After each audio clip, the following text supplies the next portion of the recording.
Subscribe to our channel by clicking the subscribe button. Click the bell button and enjoy the latest uploads from our channel. مرکزیہ کے جو hotel ہیں ان میں اکثر bed کی پاؤں والی ڈائریکشن حرم یا مسجد نبی کی طرف ہوتی ہے. ہاں جی، میں آپ کو بتاؤں، پہلی بات یہ ہے کہ ایک چیز ہے تقویٰ، ایک ہے فتویٰ. فتوے میں تو کسی کے نزدیک قبلہ رخ پاؤں کرنا گناہ نہیں ہے. میرا ایک یوٹیوب پہ کلپ ہے قبلہ کی طرف تھوکنا، ٹھیک ہے، یہ آپ یوٹیوب پہ لکھیں تو میں نے اس میں تھوکنے کا مسئلہ، پیشاب کا مسئلہ بتایا. پیشاب کرنا قبلہ رخ حرام ہے. اس میں دو موقف ہیں محدثین کے.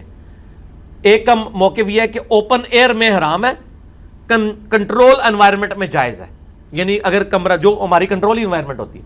دوسروں کا موقف ہے کہ نہیں مطلقاً، میرا بھی ان کے ساتھ ہے اور میں نے دلیل دی ہے کہ ابو ایوب انصاری رضی اللہ تعالیٰ عنہ یا سعد ابن ابی وقاص، ابو ایوب تھے جو مصر گئے تو انہوں نے کہا میں تمہارے ٹوائلٹس کا کیا کروں، بخاری مسلم میں آتا ہے یہ سارے قبلہ رخ بنے ہوئے ہیں تو مجھے ٹیڑھے ہو کے بیٹھنا پڑتا ہے اور پھر میں اللہ سے معافی بھی مانگتا ہوں.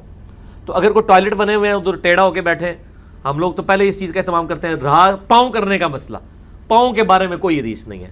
تھوکنے کے بارے میں ابو داؤد میں ہے کہ ایک شخص نے قبلہ رخ تھوکا تھا، نبی علیہ السلام نے اس کو امامت سے ہٹا دیا تھا. ٹھیک ہے، تھوکنا منع ہے، پیشاب کرنا منع ہے. پاؤں قبلہ رخ کرنا اس کے بارے میں کوئی حدیث نہیں ملتی، لیکن مزاج رسول سے یہی لگتا ہے کہ یہ بھی منع تو ہم نہیں کہتے لیکن پسندیدہ نہیں ہے.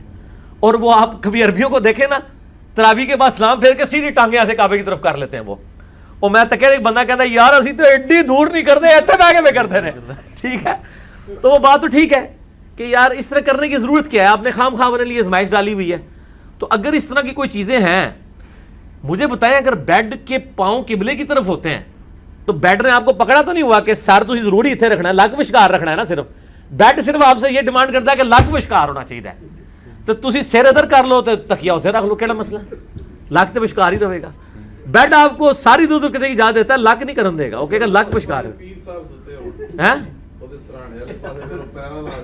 نہیں، پیر صاحب اگر سرانے ستے ہوئے نے تو اللہ تو بندے پھر تو تمہیں بیڈ اتنے سونے نہیں چاہیے، دس زمین اتنے سو تو پھر جس پاس مرضی لات کر لو. اچھا، یہ جو ایک بات مشہور ہے کہ قبلہ کی طرف اگر ہونا پاؤں تو اس کو جگا دیں، تو اگر کسی کی طرف کسی کے قطب ستاری کی طرف ہو، جھوٹ ہے. میں نے اسی کلپ میں بتایا کہ بھی قطب ستارے کی کوئی اس طرح کی وقت نہیں آئی ہے. انہوں نے وہ غوث قطب ابدال کی وجہ سے قطب سمجھ لیا اس کو. تو قطبی ستارے کا مسئلہ ہی کوئی نہیں ہے. اگر کسی مسجد میں زیادہ اچھا اہتمام ہے، آپ کے گھر میں گیزر نہیں ہے، مسجد میں ہے، صاف ستھرا ہے، بیٹھ کے وضو کر سکتے ہیں. جس طرح ہم لوگ تو ابھی یونیورسٹی سے اپنے آفیسز سے عادی ہو چکے ہیں واش بیسن پہ وضو کرنے کا، یعنی میں کھڑے ہو کے وضو کرنے کو کمفرٹیبل سمجھتا ہوں. بعض لوگ کہتے ہیں خلاف سنت ہے، خلاف سنت نہیں ہے. اس میں کوئی آپ سے سامنے کوئی اس طرح کی، وہ تو کل کو میں کہوں گا بغیر کوزے اور لوٹے کے وضو کرنا خلاف سنت ہے.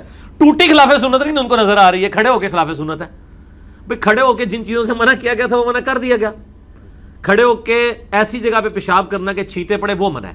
اگر آپ کے اوپر چھینٹے نہیں پڑتے یا غسل کے دوران کھڑے ہو کے پیشاب کرتے ہیں اور بعد میں اپنا جسم دھو لیتے ہیں تو کھڑے ہو کے پیشاب کرنا بھی سنت ہے. بخاری میں حدیث ہے، امام ترمذی نے باب باندھا ہے کہ کھڑے ہو کے پیشاب کی ممانعت، اس کے بعد انہوں نے باب باندھا ہے کہ اس کی رخصت. مرد کے لیے کھڑے ہو کے پیشاب کرنا بھی سنت ہے اگر اس کے جسم کے اوپر چھینٹے نہ پڑے، یعنی بلندی سے وہ نیچے کی طرف. نبی علیہ السلام نے خود کیا مرد کے لیے، عورت کے لیے تو ظاہر پاسبل نہیں ہے.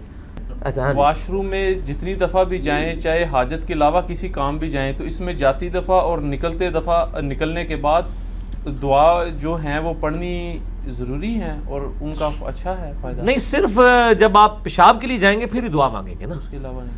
اور اگر آپ کا ٹوائلٹ اور واش روم اکٹھا ہے تو اس میں یاد رکھیں جس سیٹ پہ آپ بیٹھتے ہیں نا صرف وہی ٹوائلٹ ہے، اس کے ساتھ جو باقی باتھ روم ہے نا وہ واش روم ہے. وہ آپ کلمہ بھی پڑھ سکتے ہیں، وہاں بسم اللہ بھی پڑھ سکتے ہیں، وہ پاک جگہ ہے. ایون آپ ٹوائلٹ کے دروازے سے اندر جا کے اس سیٹ پہ بیٹھنے سے پہلے دعا پڑھ سکتے ہیں. یہ تو ہم نے دونوں چیزیں اکٹھی کر دی ہیں نا. پہلے تو یہ بھی نہیں ہوتا تھا، پہلے تو صرف 2 اینٹیں ہی ہوتی تھیں نبی علیہ السلام کے مبارک زمانے میں.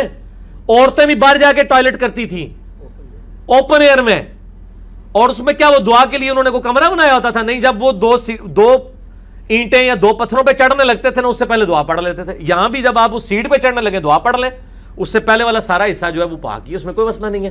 اور آپ اس کیونکہ وہ جنات کا اماج گاہ ہے. صحیح بخاری میں حدیث ہے، اللہم انی اعوذ بک من الخبث والخبائث، اے اللہ میں شریر جن اور جنیوں سے تیری پناہ میں آتا ہوں. ٹھیک ہو گیا؟ تو اس اعتبار سے آپ ٹوائلٹ میں وضو کرنا سنا ہے کہ وہ اس پہ وہ کہتے ہیں جو اپنا ذہن ہے نا اس کا وہ کمزور ہو جاتا ہے. یہ مجھے پتا ہے صوفیوں کی روایتیں ہیں کہ جو اس کے بعد وہ کہتے ہیں ٹائلٹ والی جگہ پہ غسل کرنے سے بھی عقل زائل ہونے کا خدشہ ہے. ان کو کہیں کہ اب آپ اپنی عقل کا علاج کرائیں. ٹائلٹ میں کوئی بھی شخص وضو کرتا ہی نہیں ہے. بتائیں کون ٹائلٹ میں وضو کرتا ہے؟ آپ نے جس کو ٹائلٹ ڈکلیئر کر دیا اسے ٹائلٹ تو نہیں ہو جانا. ٹائلٹ شریعت کی روح سے صرف وہ سیٹ ہے WC اور وہ کمبورڈ ہے جس پہ آپ بیٹھتے ہیں. اس کے بعد جتنی جگہ وہ ٹائلٹ نہیں ہے. اگر کہیں وہ بھی ٹائلٹ ہے ہم نے ڈکلیئر کیا ہوا آپ کے ڈکلیئر کرنے سے تو نہیں ہوگا. ان کو پوچھے کہ نبی علیہ السلام کے مبارک زمانے میں تو صرف 2 اینٹوں اور پتھروں میں بیٹھتے تھے تو ٹائلٹ پیچھے سے سٹارٹ ہوتا تھا, اوپن ایئر میں بیٹھ کے کرتے تھے تو وہ تو پھر سارے ہی ٹائلٹ ہو گیا. ٹھیک ہے نا, یہ بات بالکل غلط ہے. تو وہ کوئی عقل نہیں زائل ہوتی ہے اس جگہ پہ, اور اس جگہ بیٹھ کے کوئی بھی نہیں وضو کرتا. میں نے آج تک کوئی بندہ نہیں دیکھا کہ WC کی سیٹ پہ بیٹھ کے وضو کر رہا ہو.